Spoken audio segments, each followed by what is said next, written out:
parfois les gens, c'est vrai que Ils sont des évocations poétiques et en même temps, un travail donc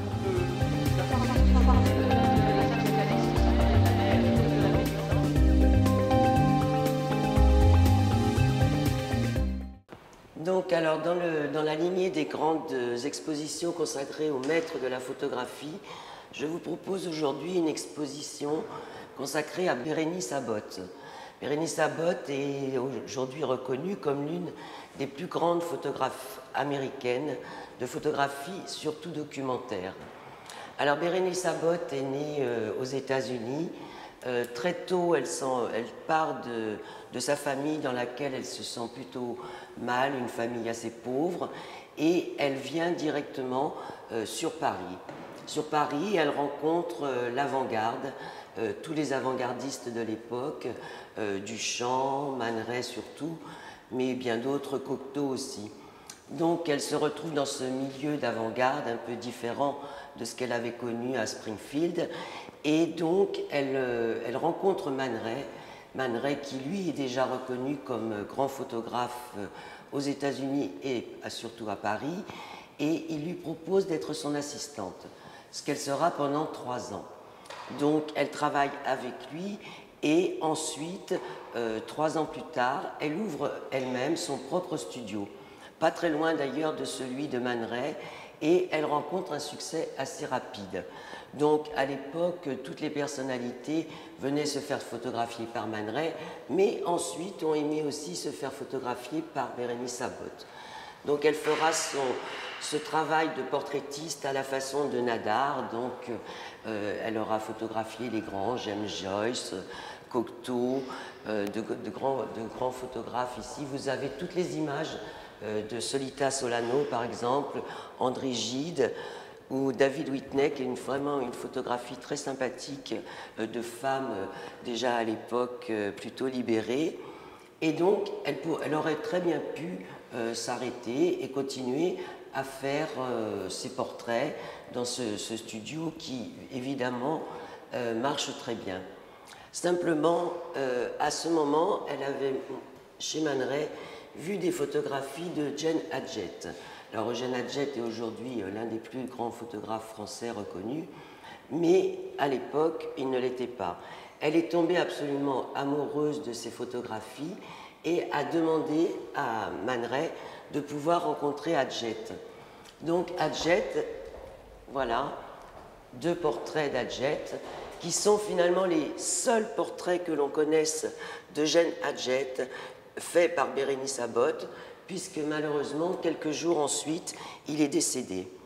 Donc toute sa vie, elle aura été marquée par le travail d'Adjette, et elle le fera reconnaître aux États-Unis, puis ensuite en Europe. Son travail elle est important, mais elle a vraiment été époustouflée par le travail d'Adjette.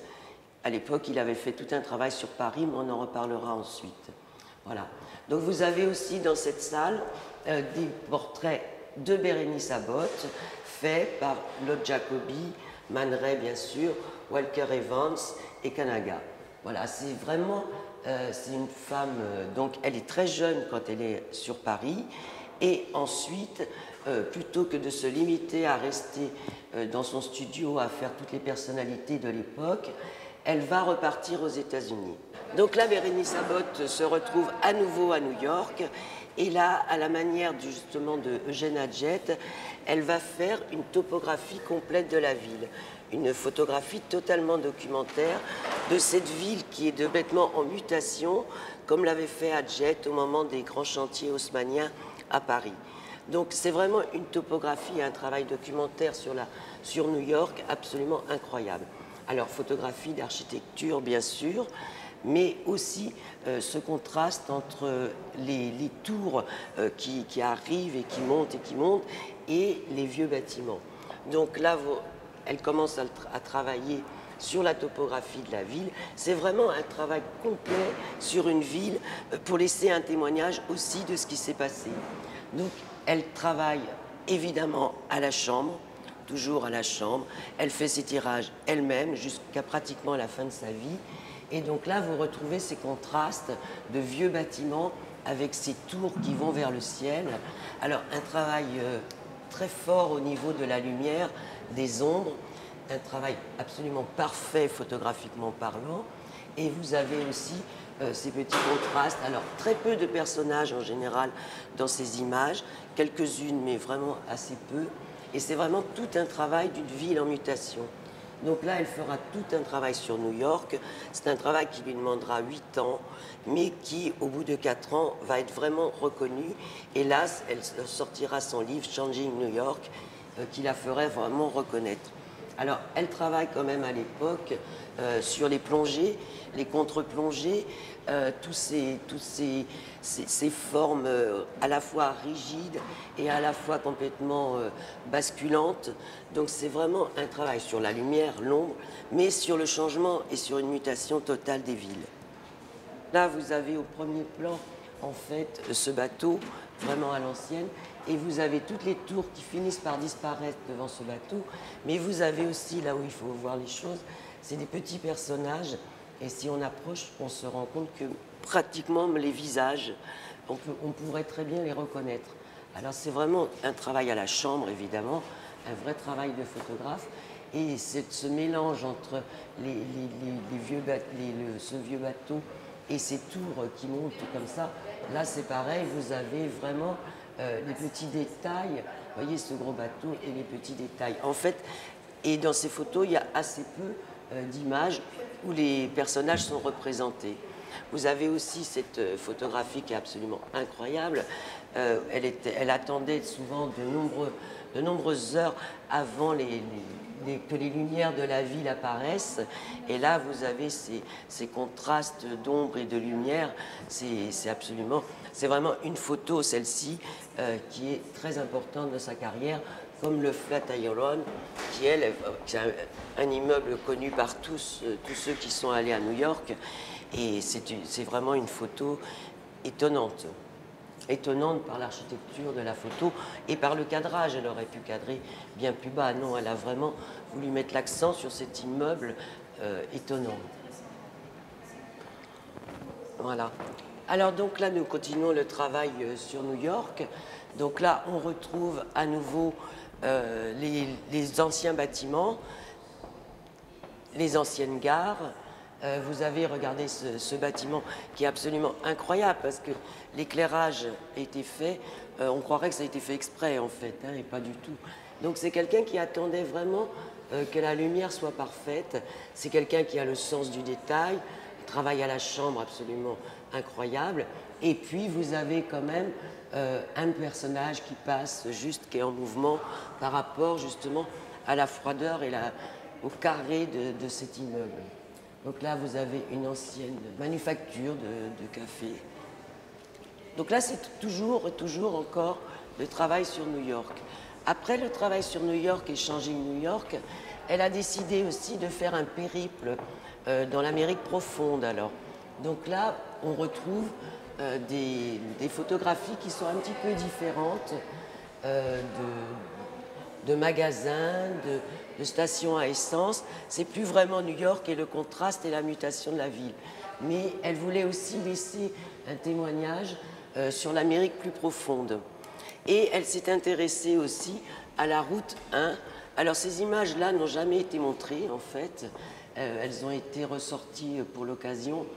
Et donc la route 1 est en fait, c'est pas la route 6, c'est la route 1 qui, elle, traverse les États-Unis du nord au sud. Donc là, vous avez une série d'images qui n'a jamais été montrée. Donc il s'agit des personnages, tout simplement, des manufactures, de commerces, de petits commerces. Et c'est un travail différent qu'elle a fait comme ça, mais sans qu'il soit vraiment reconnu ou même connu. Donc, et là, on retrouve à nouveau les gares, les anciens bâtiments de New York. Donc c'est vraiment un travail sur une ville.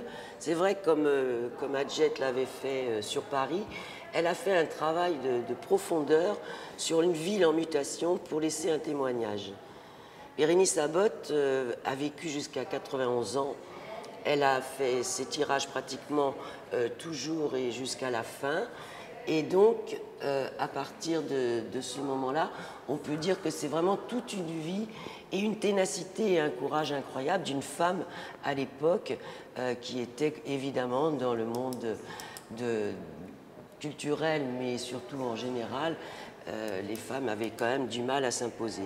Elle s'est imposée face à Man Ray, qui n'est pas rien. Elle s'est imposée ensuite aux États-Unis. Elle a fait reconnaître l'œuvre d'Adjet, et ça, elle s'est battue jusqu'à la fin. Elle avait même racheté les négatifs qui sont maintenant au Met. Et donc, c'est vraiment une femme exceptionnelle. Je pense que dans l'histoire de la photo, elle est connue aussi pour ça, pour sa ténacité, son courage, et puis ces images-là sont parfaites. Évidemment, ce sont tous des tirages d'époque. L'exposition en montre une centaine, avec quelques documents aussi inédits. Donc c'est vraiment un beau travail d'une photographe assez merveilleuse, et on peut lui dire chapeau.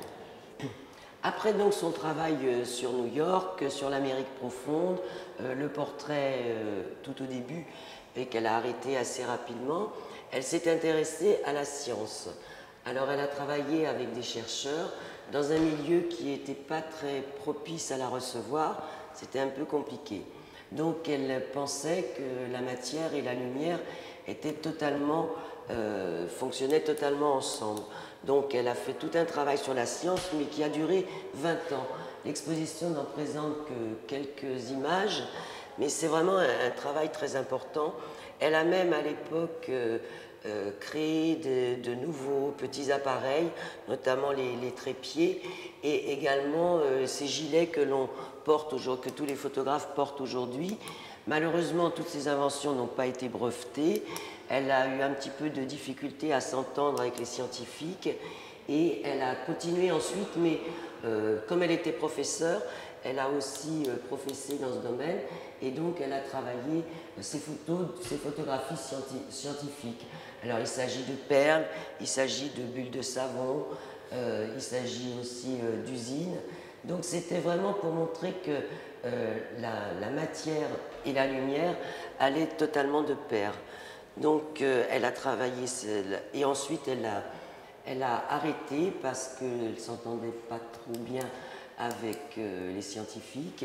Et puis dans sa vie privée, elle a perdu sa compagne et elle a arrêté en fait de travailler, en tout cas pour la science. L'exposition est présentée jusqu'au 25 janvier.